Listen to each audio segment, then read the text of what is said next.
L-ewwel proposta tal-Partit Nazzjonalista għal kampanja elettorali tinkludi dejn ta' nofs biljun euro. Dan ikkonfermah il-kap nazzjonalista Bernard Grech stess li f'konferenza tal-aħbarijiet stqar kif 500 miljun euro ser ikunu mis-selfa. Skont Grech dan il-biljun euro ser ikun investit f'setturi ġodda għal pajjiżna. Dan għalkemm il-maġġoranza assoluta tas-setturi msemmija diġà jinsabu f'pajjiżna. Minn dan il-biljun euro li semmejt, qiegħed nifhem sew li nofsu huwa qotja u nofsu diġà sar dejn. Aħna qegħdin ngħidu li għandek l-opportunità li titteppja fuq fondi li allura dak il-fondi tkun tista' tissellifhom. Ġurnalisti oħra minn midja indipendenti wkoll kienu preokkupati bil-proposta ta' Bernard Grech li tagħmel id-dejn. Il-Partit Nazzjonalista ilu dawn l-aħħar xhur jikkritika l-Gvern fuq id-dejn li jagħmel tul dawn l-aħħar sentejn, speċjalment tal-pandemija.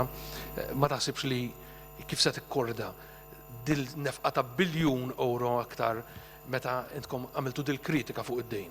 One News staqsa wkoll jekk gvern immexxi minn Bernard Grech hux lest jidħol garanti għal dawn il-biljun euro fejn ma jaslux in-negozji u bekk il-gvern ikollu jħallas.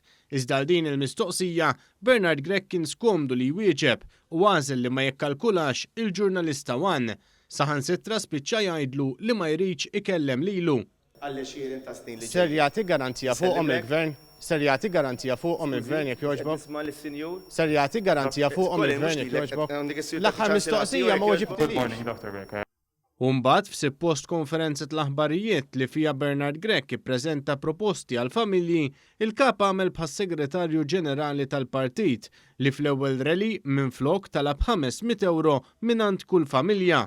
U għalhekk għandna bżonn il-flus tiegħek. Sa issa l-Partit Nazzjonalista evidentament kien iżjed iffukat dwar kif ser jiġbor il-flus mingħand in-nies minflok kif ser jagħti u jsostni l-familji Maltin u Għawċin jekk ikun fil-gvern.